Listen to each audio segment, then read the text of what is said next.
Asalaamu calaykum waraxmatullaahi wabarakaatu. Isku soo noqod wanaagsan. Maanta waxaynu qaadan doonaa casharkii afraad kaasoo noqon doona sidee loo sameeyaa ID card. ID cardka halkan inooga muuqda kale ayaynu samayn doonaa.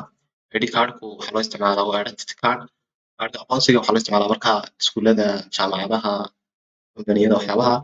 Waa ID card qofka lagu garto markaa meeshuu ka shaqeeyo iskuulku dhigto waxyaabaha. Wuxuu leeyahay laba qaab. Vertical wuxuu leeyahay landscape iyo portrait mid shape ah sidan oo kale u taagan. Marka kan istaaga baan samayn doonaa. Marka waxaan bilaabi doonaa marka cabirka eegno cabirkan isticmaalayno ID card size 614 iyo 347 kaas ayaan isticmaali doonaa. Marka file baan tegayaa new qaybta marka waxaan leeyahay 614 width marka waxaan leeyahay 614 height waxaan leeyahay 347 orientation marka landscape waxaan leeyahay portrait-ka waxaan leeyahay marka okay baan leeyahay. sida markii noo soo baxo chief naga noqdo waxaan tegaynaa image dadna waxaan leeyahay image rotation 90 counterclockwise baan leeyahay. saas ayuu noogu soo bixi doonaa control 0 si noogu soo dhawaado waxaan markaa design-kan bilaabana. ID card wuxuu ka kooban markaa shapes iyo qoraallo buu ka kooban yahay. Saanu samayna markaa pen tool baynu ku samayn doonaa shape-ka koowaad. pen tool-kan tago waxaan markaa pen tool-ka path by dooran shape baan ka dhigayaa. waxaan markaa click baan leeyahay. click baan leeyahay. markaasaan click leeyahay. markaasaan click leeyahay. waxaan leeyahay click.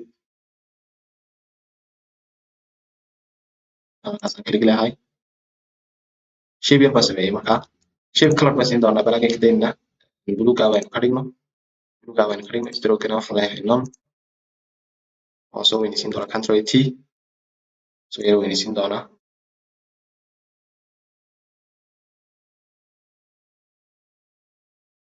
ilaa meelahaasaan ku beegaa. intaa markaan sameeyo waxaan leeyahay markaa waxaan samayn doonaa shape-ka labaad baan samayn doonaa polygonal-ka. tegaa qaybta shape tool-ka right click ka polygon tool ay ku qoran tahay tegaa. waayahay click baan leeyahay. siin doonaa markaa 6 baan siin doonaa dhinacyada. 6 baan leeyahay.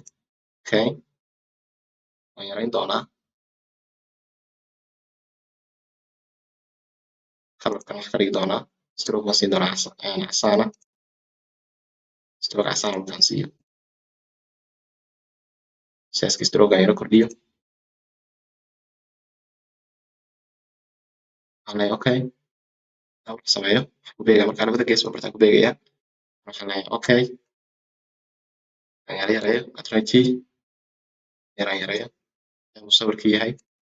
waay intaa markaan sameeyo waxay igu xigi doonaa markaa magaca inaan qoro iyo sawirka inaan soo geliyo horta. si sawir markaan soo geliyo waxaan leeyahay shape-ka dushiisaan tegaa qaybta layers-ka waa kaa file baan tegi doonaa. deetana place input oo marka doon sawirna soo geliso. place input sawirkiina waxaa kamid kasoo qaadanaa.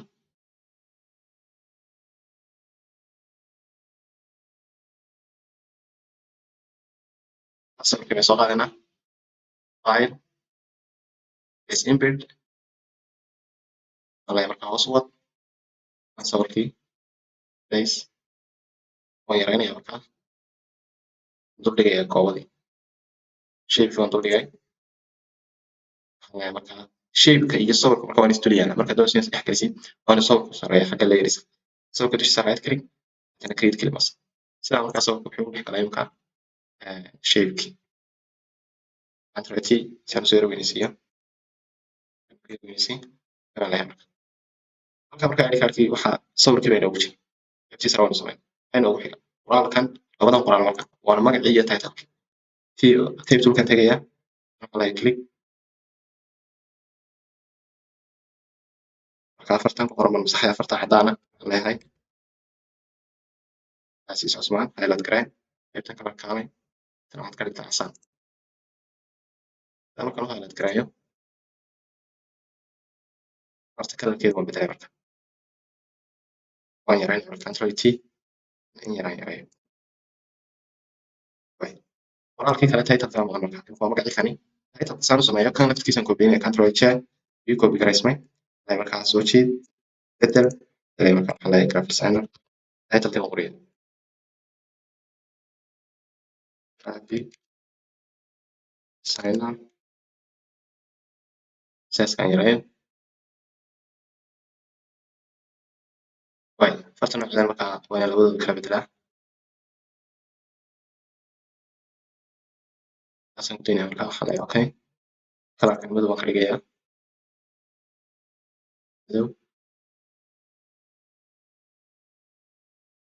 way halkaan waxaan ku sameeyey marka title-kan ku sameeyey waxaan u baahanahay markaa imika waxaynu gudbi doonaa qaybtan ay information ku qoray shape baan soo qaadi doonaa shape toolka shape rowna halkaasaan kusoo jiidayaa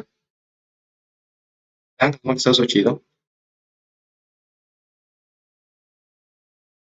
rectangle markaa markuu isoo baxo kalarkan kasoo bedelayaa casaan baan siinayaa okay baan leeyahay control T baan taabanayaa samaynayaa markaa toolkan ku noqda way waxaan samayn doonaa markaa qoraalad baan ku dhex qorayaa markaa qoraalka laftigiisa isoo koobi karaa control J shape عفوا shape كمان dul joogay layerska markaa layerska waa muhiim mar walba qoraalkan dul tagayaa marka qoraalka laftigiisa dul tagayaa control J baan leeyahay kaan koobiyey marka waa inuu ka sareeyaa rectangle soo qaad weli kama sareeyo markaan ka sareysiiyo way double click baan leeyahay markaa farta waan bedelayaa iyo xogta waxaan leeyahay address marka ID aan idhaahdo ID fartana aan haddana ka dhigo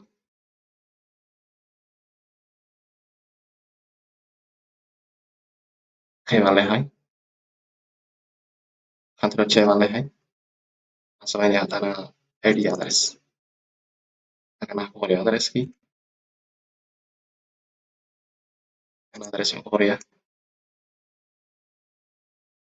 labadaa baan ku dayno ID-gan baan markaa koobiyeyna mar labaad control J ama addresska bii koobi garaysmay aan ku qoro ID numberkiina waa kaa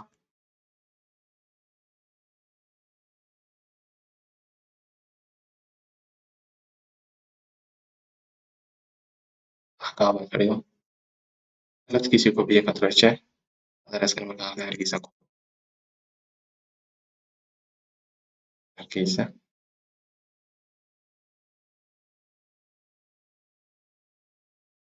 way qaybtaas iyaduna markaa saasay naga dhamaystiran tahay qaybta ugu dambaysa gudbi doonaa iyaduna ah shape-kaayan tegi doonaa rectangle soo jiidayaa kalarkana waxaan ka dhigi doonaa blue baan siin doonaa kalarkana blue qaybta ugu dambaysa qoraalka inoo hadhay qoraalka laftigiisii koobiyey control J soo ragan joogay shape ugu dambeeyey qoraalka tegaya markaa layersku mar walba muhiim qoraalkan tago markaasaan koobi garayn control J qaad markaasaan dhigaya marka loogadan waad dhigan kartaa xagga anaa markaa tag school oo kale soo waxaa magacii meesha loo sameeyo kalarkan haddaan ka dhigaya waxaan leeyahay control J baan leeyahay markaa control A soo yara weynaysiinayaa ID cardkiina markaa saas inoogu dhamaystiran yahay insha allah shalaan soo socda waxaynu ku arki doonaa design kale oo waan kasii qurux badan asalaamu calaykum waraxmatullaahi wabarakaatu